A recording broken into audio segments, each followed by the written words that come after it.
Hello, team, and thank you for being here. Today is a very special day because we will talk about a feature that I've been waiting for a long time, and it's finally here. Whoa, I'm very excited about it. This feature lets us run scripts without having to go through the LCS process. Therefore, you can correct minor data issues. And here is the best part, without causing any downtime. It means you don't need to take down your production environment to do it. Isn't that great? I think that yes. However, we must be aware that this functionality is intended for small data issues only. It must not be used for something bigger like upgrades or to try to avoid business processes or also skip validations. Keep in mind that your organization is solely responsible for any changes that are made to its data using this new feature. So don't misuse it. Having said that, let's jump to it. Now that we are here in FNO, we have to go to System Administration module, then Periodic Tasks, Database, Custom Scripts. And here is where all the magic is going to happen. Here we are gonna upload the package, we are gonna go through the details and everything. But first, let's see what we are going to change. This is part of an integration. This integration receives inventory movement requests. It means that we are going to try to create invent movement journals with this information. The external system sent these requests, but as you can see, we cannot edit anything in this form. And what if the information was sent with errors? Well, is here where we can use this new feature. Imagine next scenario. We have this tech card product, okay? And we need to create movements to warehouse 13. However, we as process owners know that this item doesn't belong to warehouse 13. They should go to warehouse 18. Okay. To do that, we have this runnable class here. These are the variable that we are going to use. It points to the table that we want to fix. Okay, this is the field that we want to change and the filters that we want to use. One thing that is very important in this runnable class is that it must have this exact signature, and there should be only one of them in your package. So once you have your class, we can create the deployable package that we are going to use. We are not going to explain that part here, but I will leave a link in the description. Now let's go to custom scripts and we can start the process.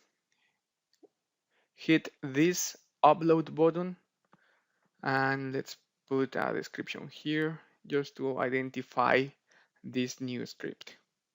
Change to warehouse maybe for tech cards item just.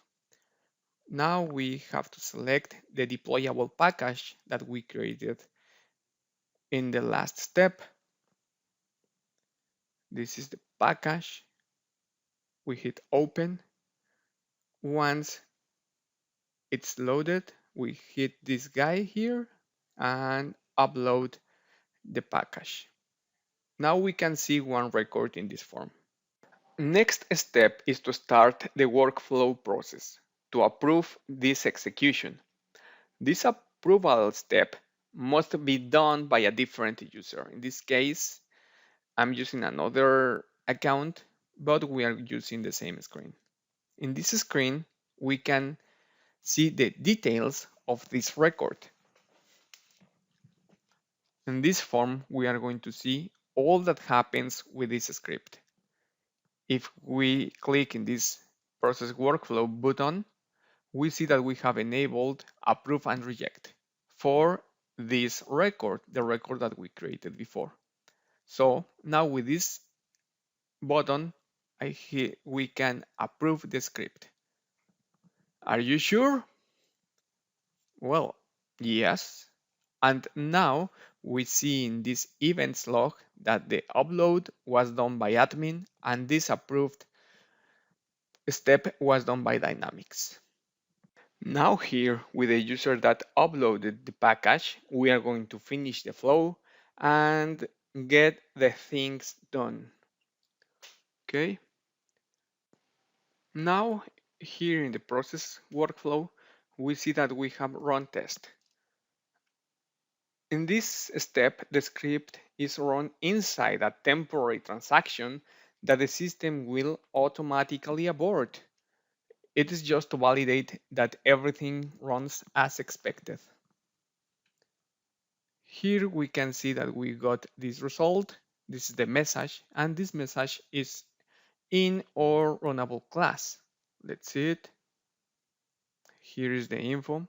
I just write this small message to notice that everything worked. And we see that new event is stored here. And also if we see, we can come here, and if we are agree with the results, we can accept. But first, let's see what is with our records. You can see that the information is still the same. No changes so far. Let's go back to Google Scripts.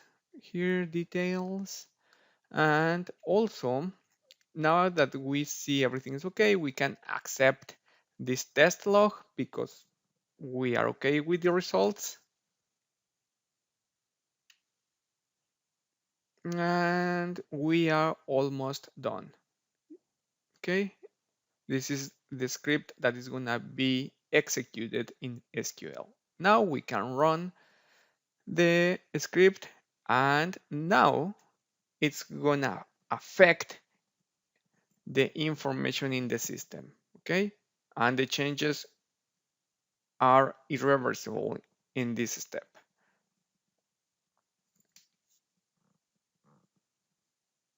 And here we are. Way to go. The message that says, okay, you did well. We updated our information.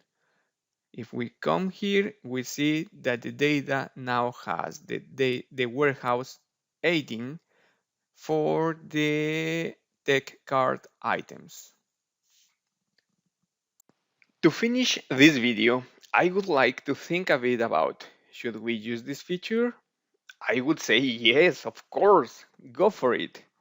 The main goal of this feature is that it allows us to fix things pretty quick in production. But also, it is the main issue. Since we are talking about production, it can be dangerous. And if we don't use it in the right way, it can be catastrophic for the system and data integrity. Taking all of this into account, it's your call, guys. Microsoft is giving us this opportunity.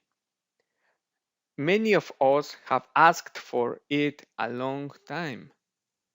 Now let's not waste it and make good use of it. Thank you for your time, guys. See you next video.